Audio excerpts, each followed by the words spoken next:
Hello and welcome to Spotlight on right here on S24 Television. Today we shine the spotlight on a man whose life work has been centered on one question.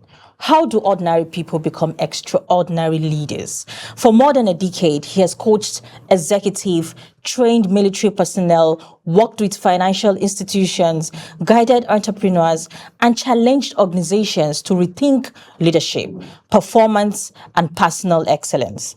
He's an executive coach, a leadership consultant, a transformational trainer, an author, and the founder of the Groundbreakers Forum, a platform inspiring young people to break barriers and redefine possibilities.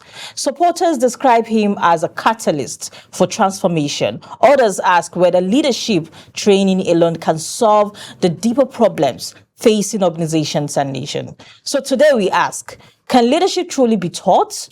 Why do so many talented people never fulfill their potential? Are Nigerian organizations creating leaders or merely promoting managers? And in an age of artificial intelligence and constant disruption, what will define tomorrow's leaders? Joining us today is Ari Bishella. Welcome to Spotlight On. Thank you very much for having me. Good to have you in the studio today. Thank you very much. So before all of these accolades, before you became known as leadership coach, who was Ari Bishella? Yeah, it's quite a journey. I would say, primary school, secondary school, university, like you always, another point, you just do what your parents ask you to do. Go to school, you see everybody going to school, then something happened, then you went to university, or something happened when I went to the UK for my master's, and that was quite defining for me. So going to class, it was in the United Kingdom where people from all over the world coming into class. So your classmates were not just people from your locality, you're people from different culture all over the world. And then something happened. One particular day, my white professor came into the class and called my name, and I was so scared. I thought something has happened. And he said, people should understudy me. I'd had the highest grade in that subject. And then he said people should understudy me. They should ask me a question. I was wondering, coming from Nigeria, my secondary school was in the Ekiti State, coming out into the world, and the UK and other people from other countries now coming to me asking me, okay, how did you do it? So that's quite defining for me that humanity is similar, regardless of where you are. As long as you're a human, you're a machine. Color, maybe black, is just aesthetics. It's just seeing a car whether it's green or white. It has nothing to do with the capacity of the car. So that was changed my narrative. You've talked about moving to the UK. Can you at least give us some accolades here in Nigeria? Was there a part of your childhood that shaped who you are today? Like I said, just the normal growing up. You go to primary school, there's nothing, just you're just doing what everybody's doing. Where I come from, education is normal. There's nothing. It's something you do, like you eat. So you go to this. You go to primary school. After primary school, you go to secondary school, and after secondary school, then you're going to write JAMB. So, looking at this contrast, when you talk about your potentials being identified in UK, looking at this contrast, what does that tell you about Nigeria? The first question is for us. It's self-awareness. So you can't maximize what you don't know you have. So that's why I was telling you that the primary school, the secondary school, university is just normal thing. I just feel normal. It was at that point I noticed that, wow, that actually, before I felt human beings are superior to one another. Maybe people with the white skin is more superior. Then now we're in the class and then it's not the same thing. So that changed my narrative that humans are similar, regardless of where you're born, regardless of what name you are called. As long as you are called human, you're a machine. And that's what brought out the consciousness that started my journey. I was just a normal person. I studied civil engineering, nothing. I just felt life is normal until that very minute that I saw, oh, really? So human beings are this powerful. And I came back to Nigeria and I started talking to young people about the potential, how they can, number one, identify it and grow it and to bless humanity. So do you think you would have been who you are today if you never left Nigeria? I don't think so. Because Living Nigeria that was the searchlight that really helped me identify the human potential. Maybe, when you go out, it's not really about really going out. It's about when you leave a particular environment, you are able to see more of yourself. Because when you stay in an environment, you just look like the environment. So if you don't have an external stimulation, maybe through maybe books or all those kind of things to kind of give you a new dimension of who you are, you might just be a lion, just living as a cat. So that's it. Should I say local champion? Yeah, at least that's still champion. The fact that you see, when you look at it's environment is very powerful, and human beings they rise and fall based on their environment. So without the right environment, you will die struggling, even though you are a giant. That is why we must pay extreme importance to environment. Now, let me give you an analogy. Now, when you take 3 bottled water, bottled water, put one in the freezer, the same made by the same manufacturer, put one in the fridge and put one on the fridge. I want to ask you, will they have the same result? Of course not. One will be frozen, one will be cold, and one will be room temperature. The same water, different output. What is the reason? Environment.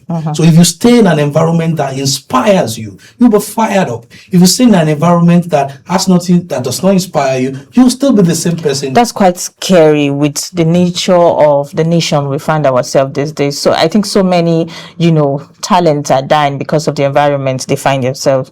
So to you, did leadership come to you naturally, or it's you develop it eventually? Gradually. Like I said, growing up, you don't know all those things that you just discover that you're leading people. When you talk, people want to listen. Your dimension is different. When you analyze things, as a small child, you keep analyzing things and people begin to follow your line of action. So you didn't really know these are leadership. Everybody has leadership capacity in them. Leadership is in different dimensions. You first start with personal leadership. Then, when you hear the word leadership, most people think is about leading people. That's one part of it. The most fundamental part of leadership, the most important part of leadership is personal leadership. Now, if you skip that class, you will fail anywhere you go. It's just like a builder. You don't rush the foundation of a building. If you rush it, no matter where you're going, you're coming back to it, because everything is standing on the footing of that. So the footing of success in life is personal leadership.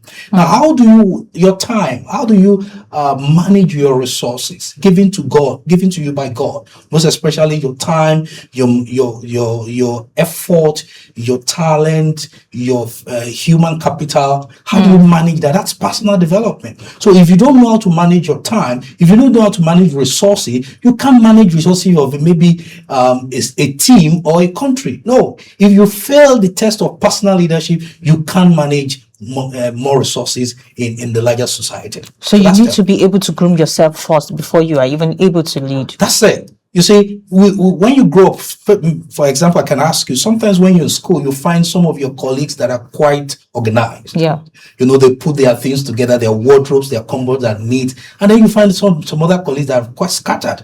They bring every section, they keep bringing new uniforms, they keep buying things for them. So at that point, you will notice that even teachers observe pupils and notice the ones that have natural giftings, and then they make them senior prefects, and they begin to make them prefects based on what they display at that kind of age. But as you grow up, you will notice that leadership can also be learned. You add to what you already have as human being to be able to manage resources and be able to achieve vision. So moving away from the parts where you were identified in class as, a born leader, was there a defining moment for you that convinced you that your life assignment was developing people rather than just chasing, the conventional corporate career? You see, there's when you have talent, it's innate. And it draws you towards certain things. So your talent is just like a magnet that draws you. It pushes you towards certain things. And for example, I noticed that I've always been around people. You see, when I was in school, I was into debate. I was, I've been articulate. I was on Yeah. TV. When I was on the TV in Lagos at one point, talking about issues, even before I entered into university, I was already on TV talking. That was before you went to UK. Yes. That's what we're talking about. Yeah, but you see, you just thought it was just normal. You you didn't attach any importance to it. Yes. But it was when I got to that place that it was quite revealing unto me. Oh, there's something here. Sometimes you can have something that you don't really know. Yes. The capacity of that kind of thing. Yes, of course. But it's kind of something pulling you to the fact that you want to express yourself. You want to see. You want to teach people. You want to point people to what they can do, and that has been what has been with me even as a young boy. So can you give us an expo? What's one lesson from your younger years that still guide your decision till date? I feel humans are gods. That's huge. Yeah, I've seen. What I mean, God is the creative ability God gives humans. As a young person, I have never seen things very difficult. So sometimes when I talk to my late father, he looks at me and he says, "This boy, don't go and steal. There is no amount of money you mention to me that will shake me. If it's in trillion, it's just a figure." Yeah. So when I talk about millions and billions at home, my father will just look at, "Where are you getting those figures from?" He didn't know that it was my creative ability that was already talking. Money is about figures. I didn't even know what they really were, but I would listen to radio. Okay, this one something billion. I'll keep talking about it, and then, at that point, this was my gifting, finding expression. Let me quickly ask you one question. Do you think being an African or being Nigerian is part of our problem that kill, the talent or born inbuilt talent? Because they expect you, just like you mentioned now, because you were mentioning numbers, they want you to be more humble, more reserved. So it's killed a lot of people and, bottle them up. Humility is different from curiosity. Yeah. All humans are born with that ability. When you see a little boy trying to open up your phone, that's curiosity. He opens up your TV, and then an African parent will want to be them with that kind of child. He said that is humanity finding expression. He wants to know what is talking in the radio. My brother has destroyed countless of my father's radio. He kept on pulling them apart. He wants to know what is talking there. That's human nature. He wants to know what is happening. That is tilting towards technology. That's curiosity. You want to know, and it's there. So you see, we live in an environment that you should carefully nurture that kind of curiosity. And that is what is going to bring the innovation in few years to come. So it's innate in man, but at some point the environment kills it. Now everybody's born a genius, like somebody said, but growing up, the genius is us. That's what that guy puts it. Yeah. So every child feels everything can be achieved. But when you tell a child you can't do this, you don't do that, then you begin to put a cap on that kind of that baby's ability. Because a child will naturally pick up what it sees in the environment. That's why you have to create an environment to help a child. Buy the right books. When your child is reading the content you are reading, you don't know what you're doing to that child. Because your finished product is their own raw material. Yeah. So they look at you, they see what you do. That's why there's some conversation that should not be said at home. You understand? Because the children will pick up signal from you. Poverty is when parents talk about poverty, and that's why children pick them up. Don't tell your child it becomes their reality. Don't tell your child there's no money. Don't never say it to your child. Don't say we don't have money. Never say it to your child. Okay, so what do you say to that child? At this point, you see, for example, there's no food at home. Food is going to come. No problem. Maybe I'm busy. I'm going to get sorted. Never tell a child because of money. No, don't do that. You're killing the child. You don't know. No, you can find another excuse, but not money. So because by the time you keep saying we don't have money, a child does not know the difference between a wealthy child. They play together in school. Yeah. But by the time you keep putting that in the child, he goes to school and says, we're poor. Those guys are rich. No, you're killing the guy. You're doing the child a greater disservice. Find another excuse, but not there is no money. Don't keep that conversation in your home. Thank you so much, Coach. This is becoming an interesting conversation, but I would like us to go for a break. When we return, we'll talk about the reality, what is possible for leadership.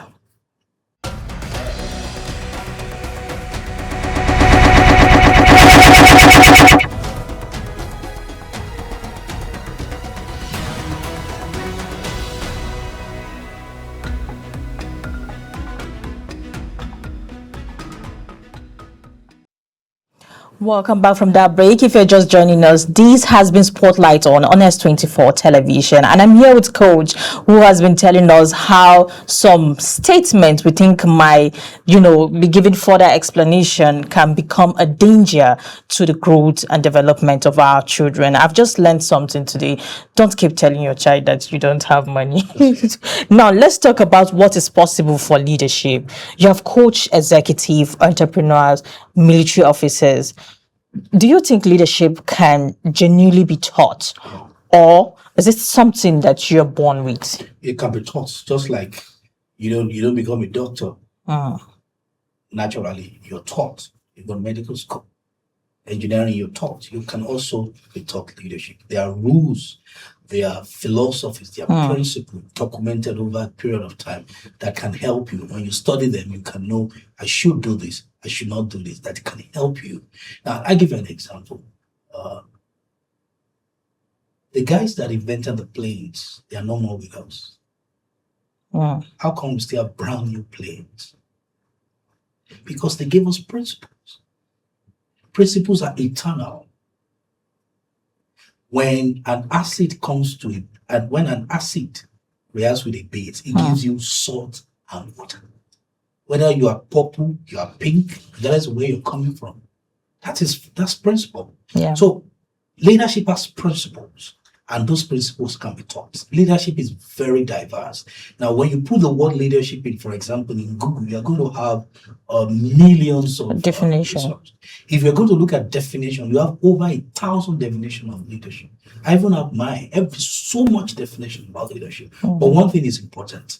Leadership can be taught. You can train people, you can train people to know what to do, to know what to be done. If it can be taught, why do brilliant professions up to now still struggle to become that? Because for a leader, I don't think it has nothing to do with you being intelligent, being brilliant at that profession. We still have people who still struggle even to, hold that office. Yeah, you see, you need to define what you mean by struggle. But when you say they are still struggling, what do you mean by the word struggle? That's quite generic. to uphold the position, to be able to lead others. You might know what you want for yourself, but how do you put people together to do things as a leader? You see, there are three things that happen to humans anywhere. There's ignorance, problems sponsored by ignorance. There is choice. When you don't know something, it's called ignorance. Yeah. When you know it and don't do it, it's choice. When you know what to do, when you want to do it, when you don't have the resources to do it, you are incapacitated. Every leadership problem will come into these three. Is if you don't know what to do, that's ignorance. How do you solve that? Knowledge. Willpower. Some people know what to do, they don't want to do it. That's choice. Some people know what to do, they want to do it, but they don't have the resources to do it. That's incapacitation. Yeah. So you need to know where you belong in this kind of thing. You need to understand your problem. Yeah. So is it the fact that I don't know? Then if you don't know, you go after people that know it and they teach you. Is it the fact that I don't want to do it? And that is choice. That's free will. You might know it or you might not want to do it. So that's another. Or if you know it, you want to do it, you don't have what it takes to do it, that is fine. And that is when you sit down and say, how do I get to where I'm going? And that's why I'd say humans are God. Now, humans have gone to the moon. They have gone to the deepest part of the ocean. They've given us cameras. They've given us telephone. They've given us the internet. They've done open heart surgery. Can you imagine? So man can solve his problem when he identifies a problem and he wants to solve it. There's always a way to solve it. Since we understand the problem of leaders now, know how to identify your problem and know which you are battling with, can we also say that sometimes the followers make leadership very difficult? In what context? Because you see, when you say followers, you are talking about democratic, are you talking about political leadership? Are you talking about leadership in the, in corporate space? Let's talk about the corporate space now. In corporate space, so you have a team, for example. Now, for example, let me take a team, maybe a marketing team or maybe a factory team. Now, you start with a vision. Every organization has a vision. Now, the vision now cascades down to departmental vision. Yeah. Now, so every department has a vision. Now, for example, in a marketing department, you might say, okay, we want to sell maybe in the market, in our industry, we want to sell 25% of everything sold in our industry. That's the vision. Now you now see down, how are we going to achieve this thing? So you now break it down to goals. What do we do? Now we want to sell maybe 25% of all goods sold in our industry. How do we achieve this? You see, you don't really, so sometimes you might not know how to achieve it, but you have to, as a human being, believe there's a way out and you will find it. It's a consciousness. You see, when you say, I can't do it, your brain is going to shut down. Now, the brain is a goal-seeking organism. When you say, how can I do this? The brain goes to work searching for ways. Now, you don't know that the answers that are there. Let me give you an instance. Each time you drive to work, you might see a vulcanizer by you, because you don't have a tire problem, you just keep driving. The day you have a flat tire, you remember, oh, there used to be a vulcanizer. That is how it works. You know, you will never find what you're not looking for. So should we say leadership failure is like a psychological thing? Leadership failure, you can't put it into one basket. That's why I say it could be ignorance. It could be lack of willpower. It could be a lack of adequate resources. So it is not one problem. It depends on when you study what exactly is the problem. There are people that really want to do it, but they don't know how to do it. You're not motivated to fly a plane. You know, you go to the cockpit and say, you know what, I'm motivated. You don't have the required knowledge. When you get to the cockpit, you are even confused. There are buttons everywhere. You don't know what to press. So passion alone is not enough. Yeah. Passion alone is not enough. The foundation of success is knowledge. Any success you are looking about is knowledge. If knowledge is removed from that equation, it's going to fall down flat. So you need to know about yourself. You need to know about the vision. You need to know about to drive people to achieve a goal. You need to know how to achieve a goal. Do you know goal setting? Do you know how to? It's a whole lot of things you need to understand as a leader. So should we say that a lot of leaders are, they're incapacitated. They don't have all of this knowledge. They just want to be, called leaders. See, a lot of people love the name. Yes. Your leader, they just love the name. They don't know that right below that thing is a lot of responsibility. Of course. Another name for leadership is responsibility. If you know what being a leader is, now imagine you're a soldier, you're a commander, you're leading people into war. Do you know what that means? Now that is life and death, because a bullet goes into somebody's belly. That's all. That's somebody's father. So you are a commander leading those people. You are taking human lives. You are taking them on your shoulder. That's huge responsibility. So what is the biggest leadership mistake you've noticed, you've observed in Nigeria's corporate system? Ignorance. That's right. People feel, when they tell people, have you gone to any leadership or say leadership? Okay, you've talked about ignorance, but so many companies invest in leadership training. Why do they still fail? You have to give me statistics to be able to. You say they invest. Give me an example of people that invest. We've had a lot of companies, investing in conferences, workshops for their staffs, and all of that. But somehow along the line, they still fail. So is it because now we've gotten the knowledge, right? Is it in being incapacitated, or because I know if you're going to, organize a workshop and all of that, you should be ready to put in place things that will make all of these things work effectively. But along the line, why do you still don't get the results you want? Okay, knowledge compounds. Time is a factor of production. Now, imagine you went to school on Monday, and then you went to school again. The next time you're going to that school again is next 2 months. Are you going to give me knowledge? No. There is no so consistency. You go every day. So knowledge must accumulate. So you don't just send people to a conference once in a while and you want them to perform. In your system, what system have you created to have consistent learning? To look at case studies, to experiment, Do you have an R&D department? What is happening in the world? Where are we? What mistake have we made?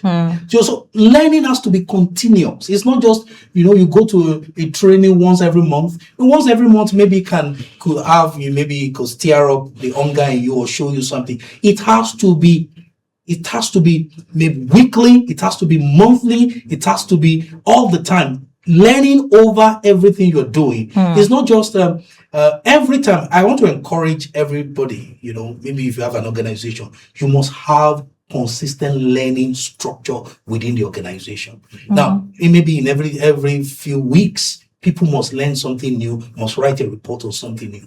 For example, you're not the organization, you have to give them a task. What is new? You want to have a review every month. Everybody must come to this place. You have a day for review. Everybody must come and tell us something new. In your profession, everybody must come and tell us something new. It's just very simple as a leader. Tell them every month, every last Friday of the month, we have a review. And the review is very simple. Tell us something new in your industry. So what would that do to you? It will force you to go and research. Of course. And as you are researching, you're learning.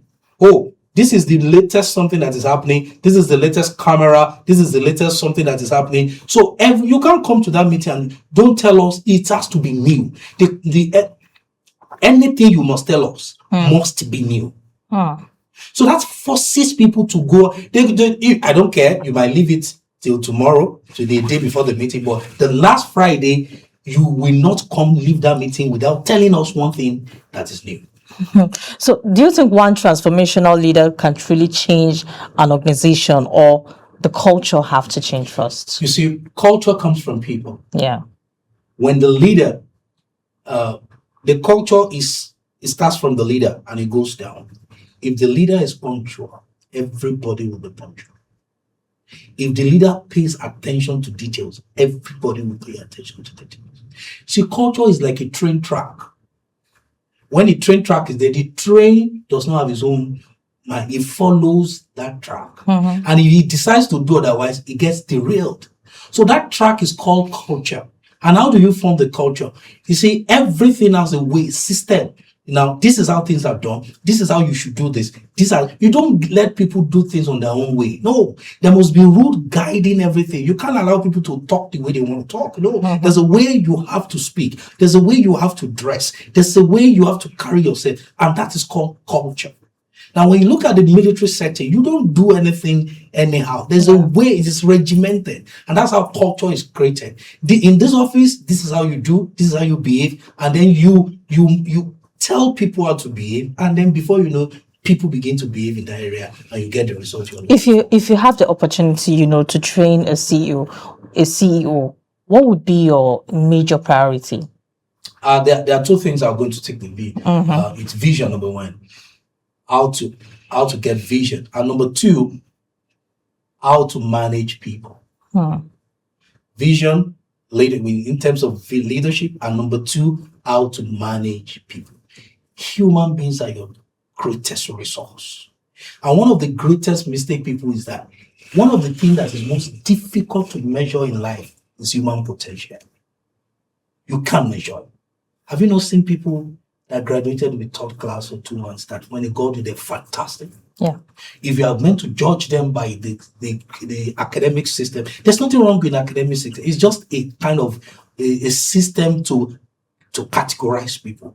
But one of the greatest mistakes you can ever make is to put a cap on human capacity. There are some people called the late bloomer. Yeah. You think they are stupid. Eventually they pick up at 40, and before you know it, they displace everybody that has gone ahead of them. Now, you don't need super wisdom. Just observe your environment. You will see them there. So one of the things that is most difficult is measuring human potential. For a leader, sort up your vision, and secondly, understand humans. If you know the power of vision and how to achieve your vision, and you know how to manage human, no demon can stop you to achieve what you want to achieve. That's huge. Let's talk about performance. Let's talk about excellence and results. You describe yourself as result-oriented coach.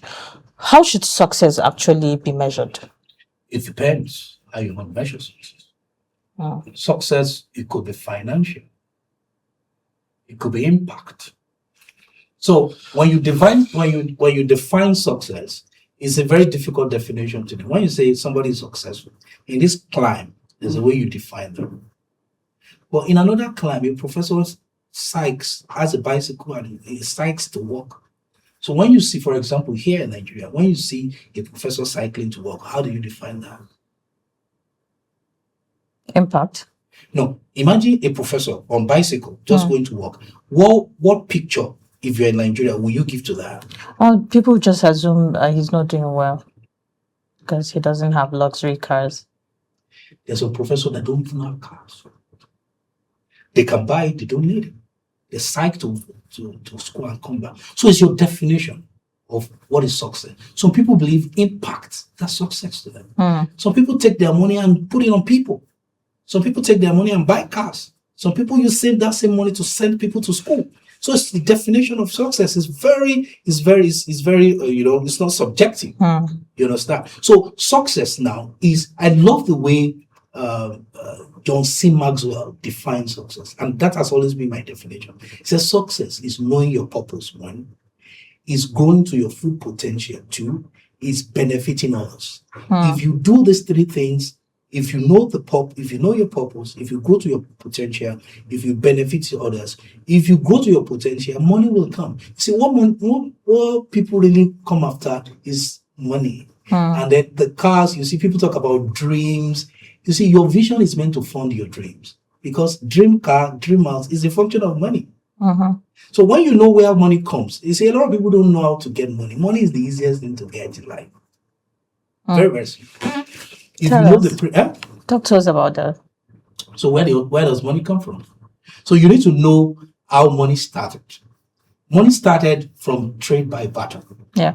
You understand? So when you know the genesis of money, you will know how to get money. I know when I need money, I know how to get it. Now, trade by barter, how does it come? So I need something. You have something. So I bring what I have to you to negotiate so that you can give me what you have. For example, I have yam, 2 bars of yam. That's all I have. And I want fish. So I take my yam as a bargaining tool to whoever has fish. So I come to you, do you have fish? Yes. Okay. Now, if it is, do you have fish? It is a yes. Now, the next one is that how many tubers of yam will equal to one fish?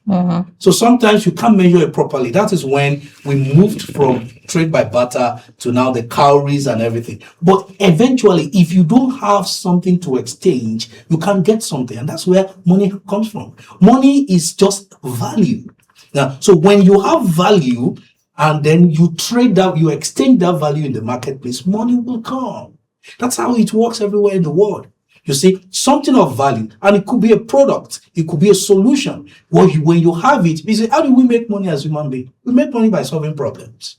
And what do we spend the money on? We spend it on our problems. Unfortunately, there is a cycle.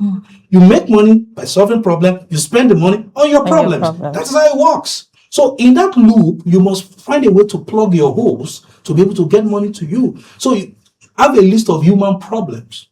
So look at what can you solve out of the human problems. When you solve those things, money will come to you. Now, for example, transportation is a problem. I want to move from one point to the other.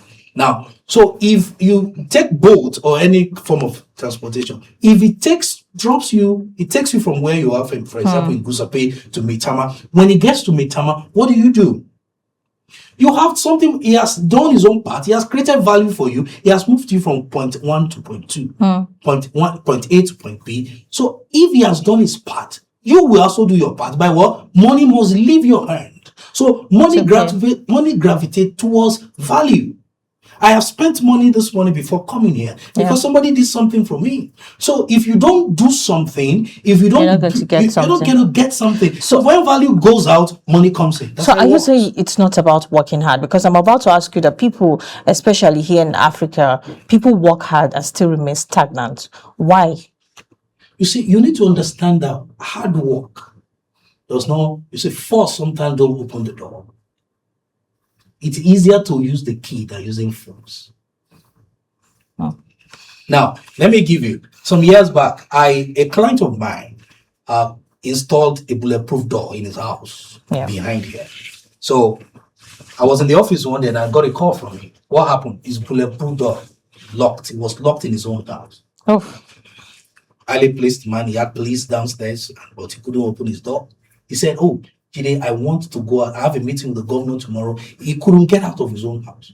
So he said, "Get me out of this house." I was the one that did the construction. So I called one of my artisans and then I called him. I couldn't reach him. So the man called me, and that was around 10 p.m. night. So I was, as a leader, you must solve problems. You don't give excuses. Leaders don't give excuses. You have to solve the problem. So I was thinking, how will I solve this man's problem? He kept on calling me. So I called one of my carpenters and I said, Mr. Tunde, can you come to Apo now? And he said he's in Kubo, distance at night. Yeah. And he said he can't come. And he asked me, what exactly is the problem? And I said, this bulletproof door was jammed. He couldn't open. Now listen to the story. I'm going somewhere. He said, I should tell the man to pull the door close to himself and turn the knob. 2 instructions. So I called the man. And I said, is that okay? He said, yes, he should pull it down firmly to himself and turn the knob. Okay. So I called the man and said, Honorable, sir, can you get very close to your door? He said, can you pull the door firmly? Can you turn the knob? And the door opened. Wow. That man was trapped in that house for over 2 hours. What gave him? It was the same person that was trapped that opened the door. But what's the difference? He has no knowledge. That's it. That's the power of new knowledge. You will be trapped without knowledge. Knowledge is liberating. Ignorance is enslaving.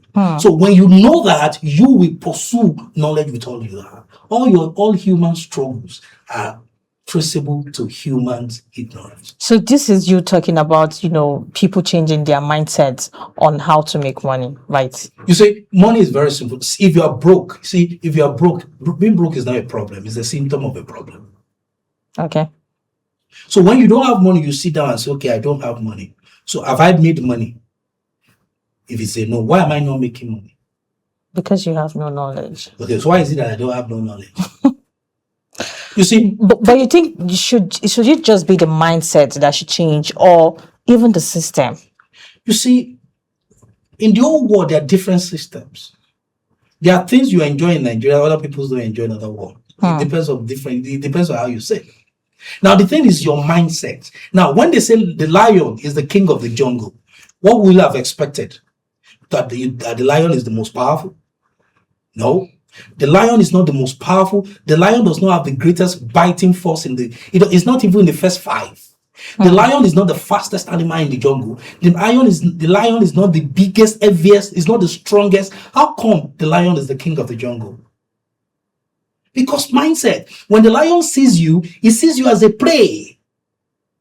And when the way you see something depends. If you see something as a prey, you go after it. If you see it as a predator, you run away from it. So mindset is extremely important. There's a lot of money to make in Nigeria.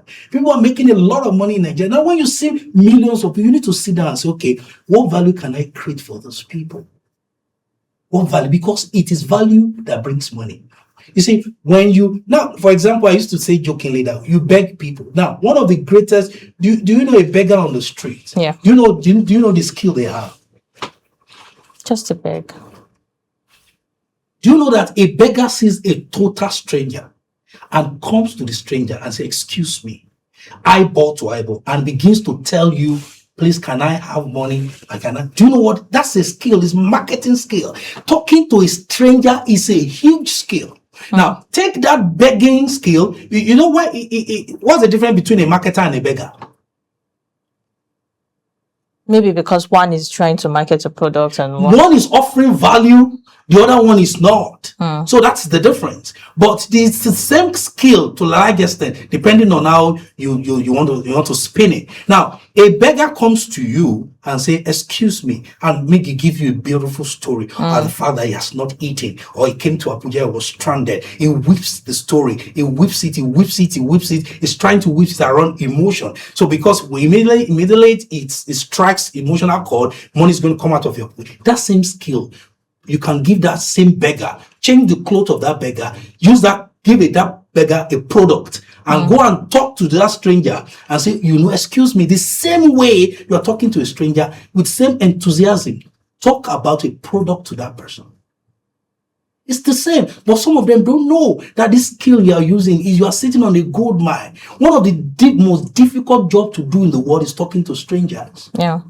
And beggars have perfected that thing. If you like, put fire on your head, they will look at you and tell you, excuse me. So what do you think we should be celebrating? Do you think there's no need for us to celebrate effort? Should we be celebrating effort or just outcome? Result. Wow. It's result. It's not effort. Is not I made effort. That's not what brings the result.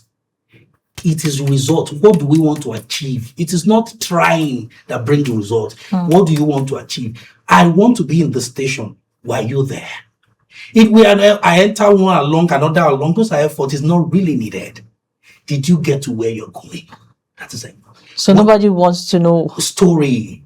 So you don't want to tell. Nobody wants to know how a drug or a medication was manufactured. We don't want to know the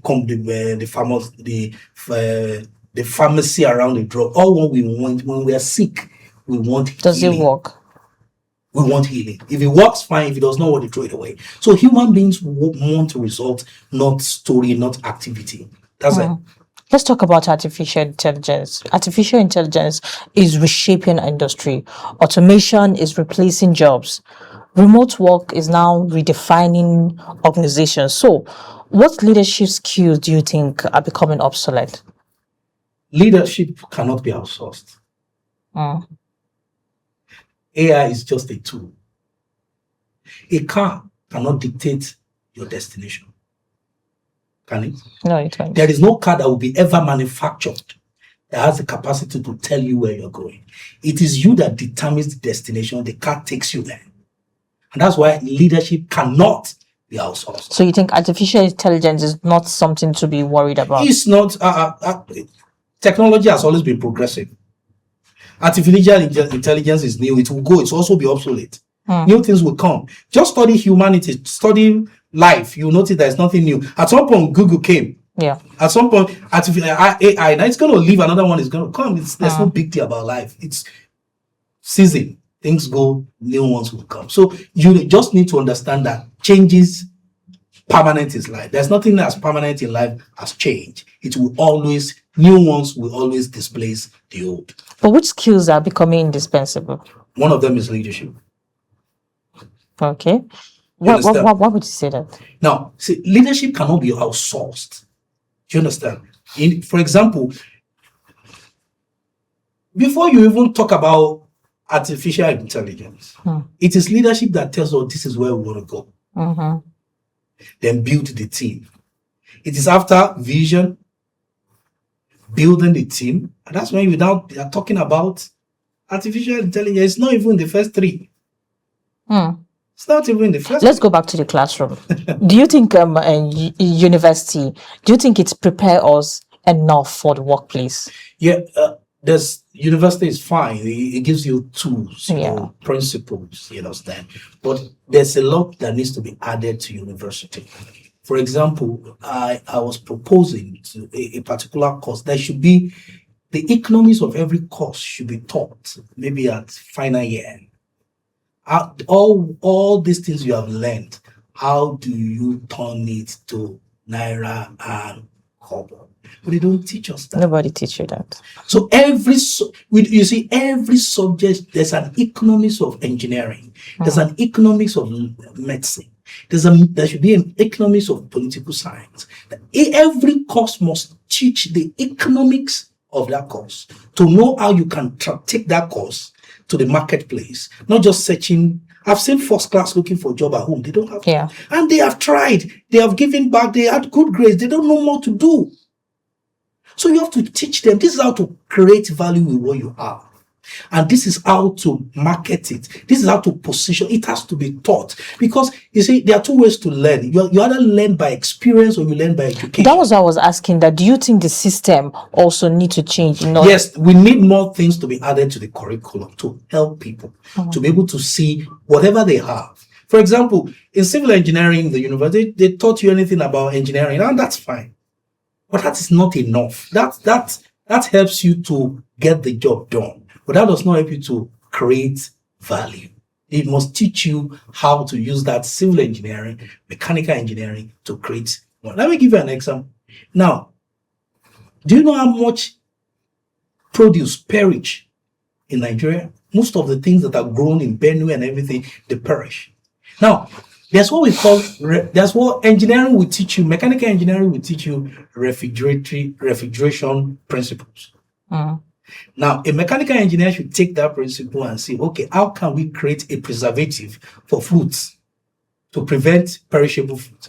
Now you fabricate that, you now bring it to Use market, and then before you know it, all those people that are selling perishable, you tell them overnight you are billing them maybe 5,000 overnight, and they're going to have fresh tomato as if it's coming from farm. Are they going to pay or not? Now you have one in Kano, you have one in Lagos, you have one in Abuja, you have them in the market area, you call it preservatives. Everything that is perishable can be kept there and it will retain its freshness overnight. Will people buy it or not? Will people pay for that or not? Of course. You have money. Then you started with mechanical engineering and now it's ending with making money. But they won't teach you that. They will only teach you the principle of how to make a fridge or refrigeration. That's kind of. So they must teach you the economics of things, because engineering, anything is a tool to solve a problem. Is a tool. Engineering is a tool to solve a problem. So you must first of all identify the problem and you deploy the tools to solve it. Medicine is a tool to solve a problem. So that is how you must see whatever you have studied in university. There's a problem and there's a tool and then there's a solution. So that is the. So your job, for example, there are people that you can own an hospital, and then you can employ doctors, and then you make your profit. It's business. So there's a technical knowledge, there's a business knowledge, and that everybody needs to know. Most times people focus on the technical knowledge and leave the business knowledge. If you don't have business knowledge, you won't make money that much. Thank you so much. Let's go again for another quick break, and when we return, we will be discussing more on how to make money. Have you asked yourself why you are not making money? What impact are you making? What solution are you thinking of granting to the nation? Let's go for a quick break.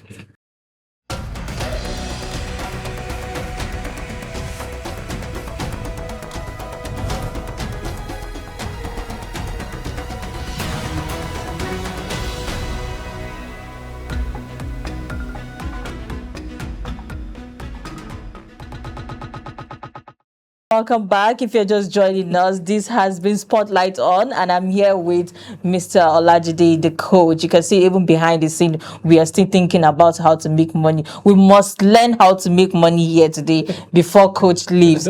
So, Coach, we've been talking about leadership.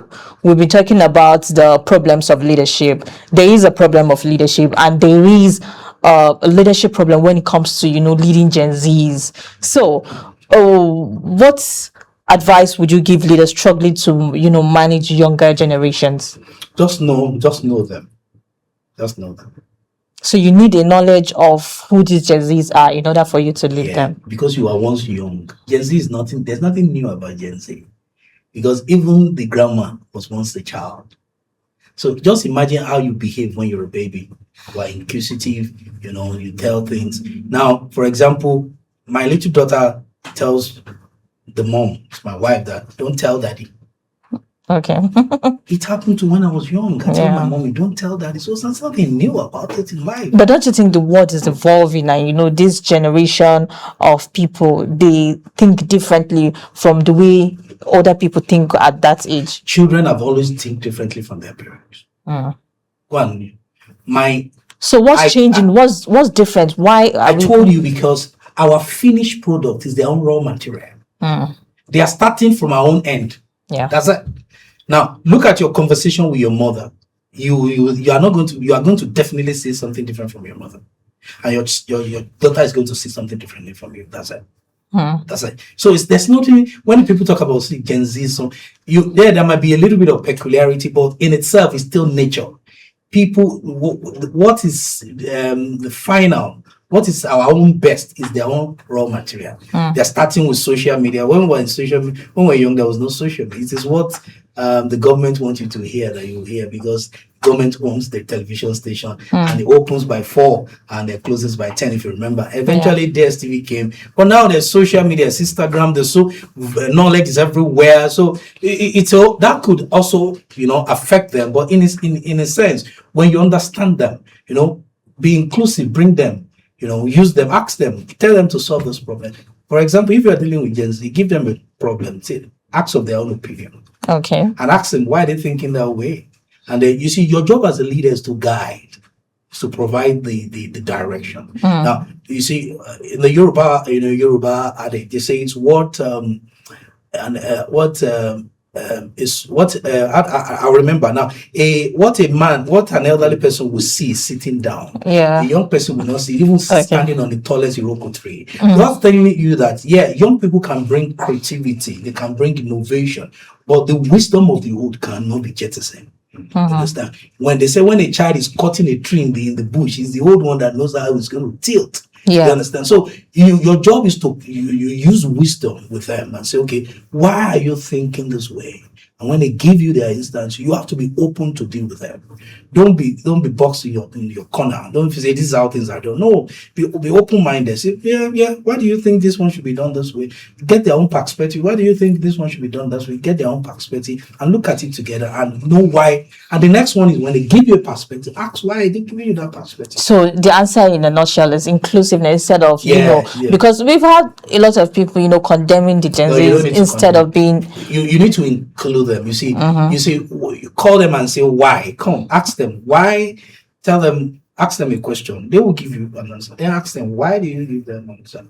They keep asking why. At a point, they will get to their wit end, and that's when you supply the wisdom that they need. Can emotional intelligence, become more valuable than the IQ? If without emotional intelligence, you need emotional intelligence to even make money. You need an emotional intelligence to sustain your business. Emotional intelligence is even more valuable than what's IQ. Yes, based on statistics.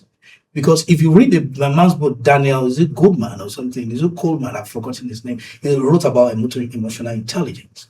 If you know the power of emotional intelligence, you understand how powerful it is. For example, somebody comes to your shop and begins to rake. I bought something yesterday, it's not good enough. You can as well say, pass your hand on it. That's how we bought it. We are selling. No, you don't do that. Oh, we're really, really, really sorry. Oh, that will have cost you so much. Even the cost of transportation, going and coming in, we're really, very. The person that is boiling, you see the person just calms down. Just being the reality of the person. Yeah. You just see, everybody wants to be heard. Yeah. Listen to them. That's emotional intelligence. So do you think AI will replace leaders or it will simply expose bad leadership? I've told you that AI cannot replace leadership. Leadership cannot be. So do you think it will be exposing poor leadership? It doesn't have. It doesn't even have anything to do with leadership. When you on the rank, it's not even the first 3. AI is just a tool, just as if a car is a tool. A car is to take you from point A to point B. A new car might now give you a lot of sophistication, status, but the job of a car is to move you from one point to another. I want to ask you a question. Which one will you take?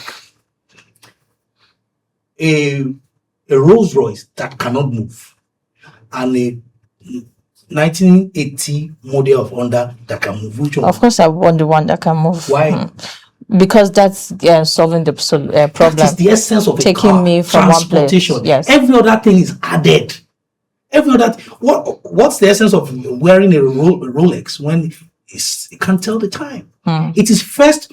It must pass the test of functionality first before any other test. Let me ask you a final question before we move to our last segment and we round up the show. When people mention Olajide Ari Bishella decades from now, what do you hope people say? You see, I'm grateful to God. There's nobody at that time has ever met me and I've ever remained the same. Okay, I've met you too. You can't remain it. If you stay under my influence, you can't remain the same. Okay, my life is about to change. That's right. It's not. I have evidence. I have statistics. You can't be around me and remain the same. It's not possible. I'm going to stretch you. I'm going to stretch you, and then you are going to do great stuff. It's not possible. I have not seen anybody that consistently stayed around me. That's so interesting. I've coached people I'm a high achiever coach. I'm a high achiever coach, high achievement coach. Whatever the area we want to put it. Now, if you want to achieve something high, if you want to do a normal life, I'm not good for you.